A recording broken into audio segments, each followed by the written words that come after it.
Hello दोस्तों, आपको हमारी YouTube चैनल पर स्वागत है। आज हम सुनाने वाले हैं मुंशी प्रेमचंद की कहानी। धिक्कार। ईरान और यूनान में घोर संग्राम हो रहा था। ईरानी दिन दिन बढ़ते जाते थे और यूनान के लिए संकट का सामना था। देश के सारे व्यवसाय बंद हो गए थे। हल की मुठिया पर हाथ रखने वाले किसान तलवार की मुठिया पकड़ने के लिए मजबूर हो गए। डंडी तौलने वाले भाले तौलते थे। सारा देश आत्मरक्षा के लिए तैयार हो गया था। फिर भी शत्रु के कदम दिन दिन आगे ही बढ़ते आते थे। जिस ईरान को यूनान कई बार कुचल चुका था, वही ईरान आज क्रोध के आवेग की भांति सिर पर चढ़ाता था। मर्द तो रणक्षेत्र में सिर कटा रहे थे और स्त्रियां दिन दिन की निराशाजनक खबरें सुनकर सूखी जाती थी। क्यों कर लाज की रक्षा होगी। प्राण का भय न था, संपत्ति का भय न था, भय था मर्यादा का। विजेता गर्व से मतवाले होकर यूनानी ललनाओं को घूरेंगे, उनके कोमल अंगों को स्पर्श करेंगे, उनको कैद कर ले जाएंगे। उस विपत्ति की कल्पना ही से इन लोगों के रोए खड़े हो जाते थे। आखिर जब हालत बहुत नाजुक हो गई तो कितने ही स्त्री पुरुष मिलकर डेल्फी के मंदिर में गए और प्रश्न किया, देवी, हमारे ऊपर देवताओं की यह वक्र दृष्टि क्यों है? हमसे ऐसा कौन सा अपराध हुआ है?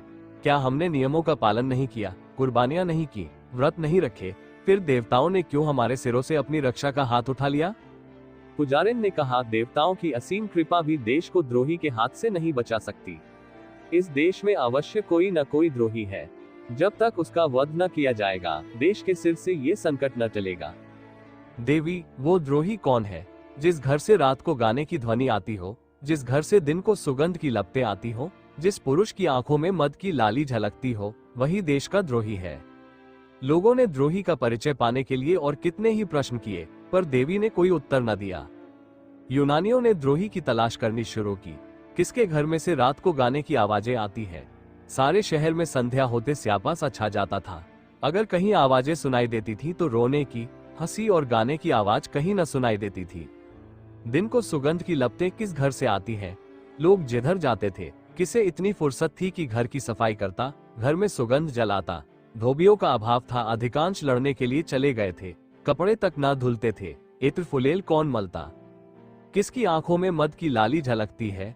लाल आंखें दिखाई देती थी, लेकिन यह मद की लाली न थी, यह आंसुओं की लाली थी। मदिरा की दुकानों पर खाक उड़ रही थी। इस जीवन और मृत्यु के संग्राम में विलास की किसे सूझती? लोगों ने सारा शहर छान मारा, लेकिन एक भी आंख ऐसी नजर न आई जो मद से लाल हो। कई दिन गुजर गए। शहर में पल पल पर रणक्षेत्र से भयानक खबरें आती थी और लोगों के प्राण सूख जाते थे। आधी रात का समय था। शहर में अंधकार छाया हुआ था, मानो शमशान हो। किसी की सूरत न दिखाई देती थी। जिन नाट्यशालाओं में तिल रखने की जगह न मिलती थी, वहां सियार बोल रहे थे। जिन बाजारों में मनचले जवान अस्त्र शस्त्र सजाए ऐंठते फिरते थे, वहां उल्लू बोल रहे थे। मंदिरों में न गाना होता था न बजाना। प्रासादों में अंधकार छाया हुआ था। एक बूढ़ा यूनानी, जिसका इकलौता लड़का लड़ाई के मैदान में था, घर से निकला और न जाने किन विचारों की तरंग में देवी के मंदिर की ओर चला। रास्ते में कहीं प्रकाश न था, कदम कदम पर ठोकरें खाता था, पर आगे बढ़ता चला जाता। उसने निश्चय कर लिया कि या तो आज देवी से विजय का वरदान लूंगा या उनके चरणों पर अपने को भेंट कर दूंगा। सहसा वो चौंक पड़ा। देवी का मंदिर आ गया था और उसके पीछे की ओर किसी घर से मधुर संगीत की ध्वनि आ रही थी। उसको आश्चर्य हुआ, इस निर्जन स्थान में कौन इस वक्त रंगरेलियां मना रहा है? उसके पैरों में पर लग गए, मंदिर के पिछवाड़े जा पहुंचा। उसी घर से जिसमें मंदिर की पुजारिन रहती थी, गाने की आवाजें आती थी। वृद्ध विस्मित होकर खिड़की के सामने खड़ा हो गया। चिराग तले अंधेरा, देवी के मंदिर के पिछवाड़े या अंधेर। बूढ़े ने द्वार झांका। एक सजे हुए कमरे में मोमबत्तियां झाड़ों में जल रही थी। साफ सुथरा फर्श बिछा था और एक आदमी मेज पर बैठा हुआ गा रहा था। मेज पर शराब की बोतल और प्यालियां रखी हुई थी। दो गुलाम मेज के सामने हाथ में भोजन के थाल खड़े थे, जिसमें से मनोहर सुगंध की लपटें आ रही थी। बूढ़े यूनानी ने चिल्लाकर कहा, यही देशद्रोही है, यही देशद्रोही है। मंदिर की दीवारों ने दोहराया, द्रोही है। बगीचे की तरफ से आवाज आई, द्रोही है। मंदिर की पुजारिन ने घर में से सिर निकालकर कहा, हाँ, द्रोही है। ये देशद्रोही उसी पुजारिन का बेटा पासोनियस था।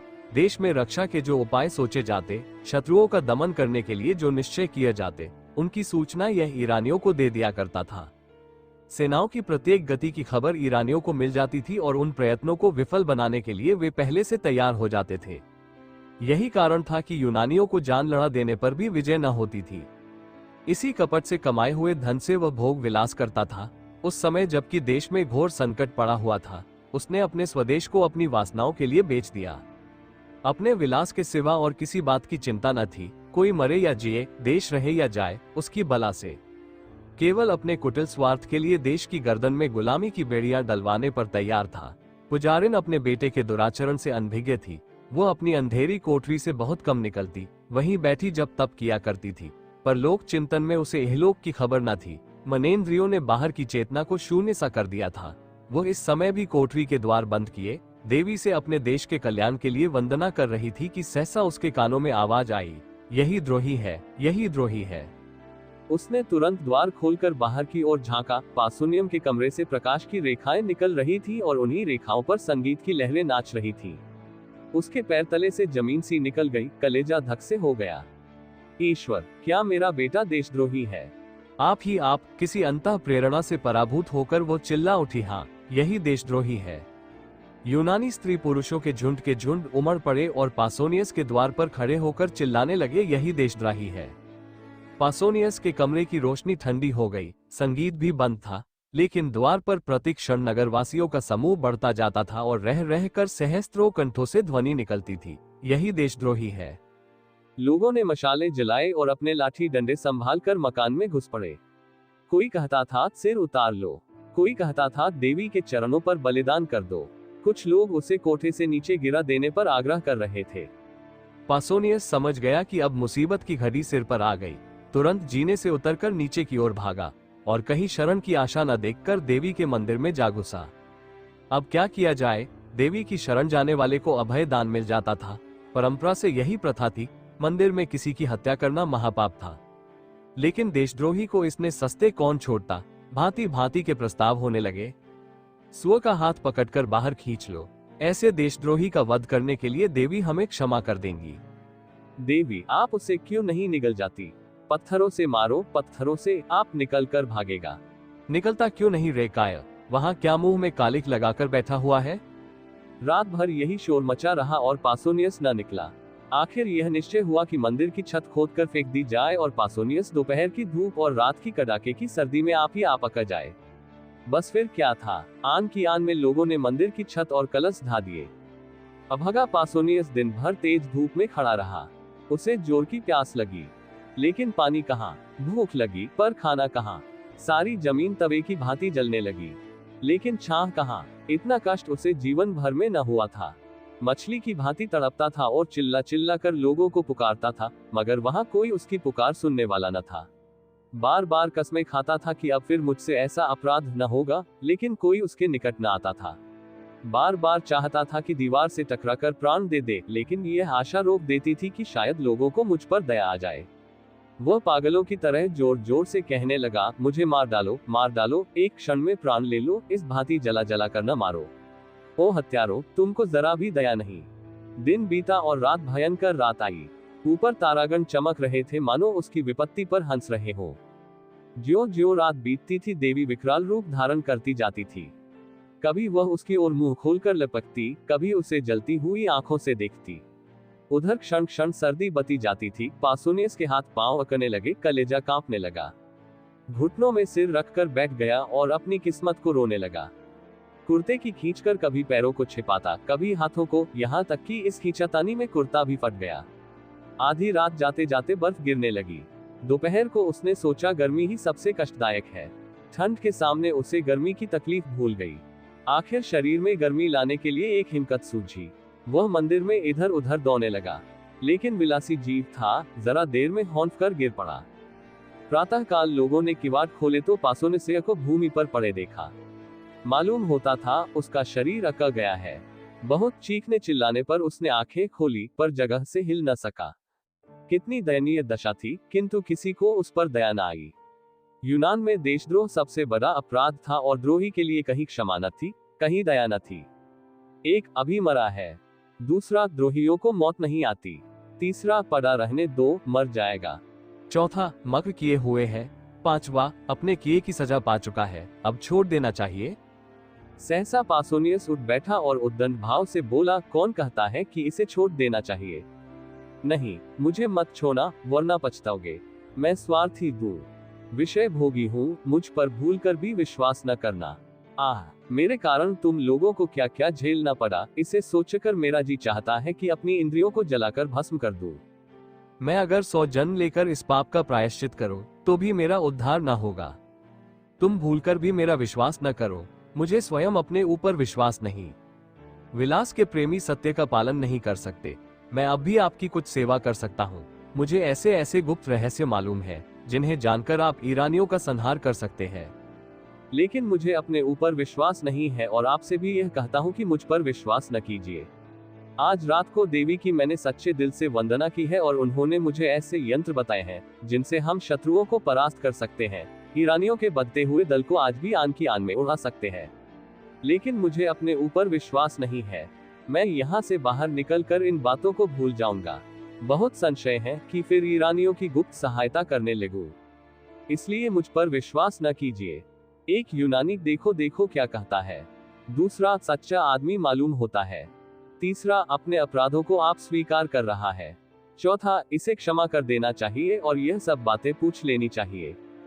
पांचवा, देखो, यह नहीं कहता कि मुझे छोड़ दो, हमको बार बार याद दिलाता जाता है कि मुझ पर विश्वास न करो। छठा, रात भर के कष्ट ने होश ठंडे कर दिए, अब आंखें खुली है। पासोनियस, क्या तुम लोग मुझे छोड़ने की बातचीत कर रहे हो? मैं फिर कहता हूँ, मैं विश्वास के योग्य नहीं हूँ। मैं द्रोही हूँ। मुझे ईरानियों के बहुत से भेद मालूम है। एक बार उनकी सेना में पहुंच जाऊं तो उनका मित्र बनकर सर्वनाश कर दूं, पर मुझे अपने ऊपर विश्वास नहीं है। एक यूनानी धोखेबाज इतनी सच्ची बात नहीं कह सकता। दूसरा, पहले स्वार्थांध हो गया था, पर अब आंखें खुली हैं। तीसरा, देशद्रोही से भी अपने मतलब की बातें मालूम कर लेने में कोई हानि नहीं है। अगर वह अपने वचन पूरे करे तो हमें इसे छोड़ देना चाहिए।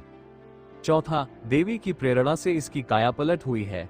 पांचवा, पापियों में भी आत्मा का प्रकाश रहता है और कष्ट पाकर जागृत हो जाता है। ये समझना कि जिसने एक बार पाप किया वो फिर कभी पुण्य कर ही नहीं सकता, मान चरित्र के एक प्रधान तत्व का अपवाद करना है। छठा, हम इसको यहाँ से गाते बजाते ले चलेंगे। जन समूह को चकमा देना कितना आसान है। जनसत्तावाद का सबसे निर्बल अंग यही है। जनता तो नेक और बद की तमीज नहीं रखती, उस पर धूर्तों रंगे सियारों का जादू आसानी से चल जाता है। अभी एक दिन पहले जिस पासोनियस की गर्दन पर तलवार चलाई जा रही थी, उसी को जलूस के साथ मंदिर से निकालने की तैयारियां होने लगी, क्योंकि वह धूर्त था और जानता था कि जनता की कील क्यों कर घुमाई जा सकती है। एक स्त्री, गाने बजाने वालों को बुलाओ, पासोनियस शरीफ है। दूसरी, हाँ, पहले चलकर उससे क्षमा मांगो, हमने उसके साथ जरूरत से ज्यादा सख्ती की। पासोनियस, आप लोगों ने पूछा होता तो मैं कल ही सारी बातें आपको बता देता, तब आपको मालूम होता कि मुझे मार डालना उचित है या जीता रखना। कई स्त्री पुरुष, हाय हाय, हमसे बड़ी भूल हुई, हमारे सच्चे पासोनियस। सहसा एक वृद्धा स्त्री किसी तरफ से दौड़ती हुई आई और मंदिर के सबसे ऊंचे जीने पर खड़ी होकर बोली, तुम लोगों को क्या हो गया है?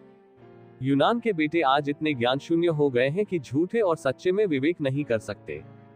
तुम पासोनियस पर विश्वास करते हो, जिस पासोनियस ने सैकड़ों स्त्रियों और बालकों को अनाथ कर दिया, सैकड़ों घरों में कोई दिया जलाने वाला न छोड़ा, हमारे देवताओं का, हमारे पुरुषों का घोर अपमान किया, उसकी 2-4 चिकनी चुपड़ी बातों पर तुम इतने फूल उठे।